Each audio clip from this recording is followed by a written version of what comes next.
gurbaa tokkotu eegada biyyarraa dulee akkasaan jedhe waraanni barroo ofaa makkatti lolu tokko sitti munaan jedhe akka adda tokkotti lolanaan jedhe yennaa aqlii qabu keessa xiyyitii dhukaasee yookiin diina wajjin wal'aan sol qabee xiyyiitiidhaan diina dha'uu qofa ta'uu ta'in aqliinaan si lolanaan jedhe akkam godhee lolaa jennaan waraana agaazii fi waraana marrootu qawwee walitti aggaambataniitu taa'aa jiru naan jedhe waraanni marroo kunneen aqlii qabu keessa kotta akkas goona waliin jedhanii jedhe akkam goona jennaan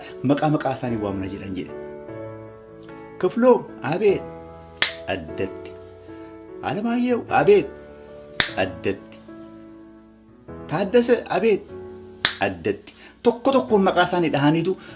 dhukkirraa kaasanii jedhe bara achii booda isaanis dammaqaniit callisanii jedhe bara erga xiqqoo callisanii booda kotta akkuma isaan maqaa keenya nu waaman sana nutillee maqaa isaanii waamnaa jiran Jaalmarroo jennaan cal Gollichaa cal Fayyisaa cal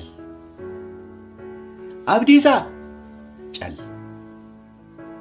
ammallee inni kan keenyaa kun xiqqoo eeggateetuma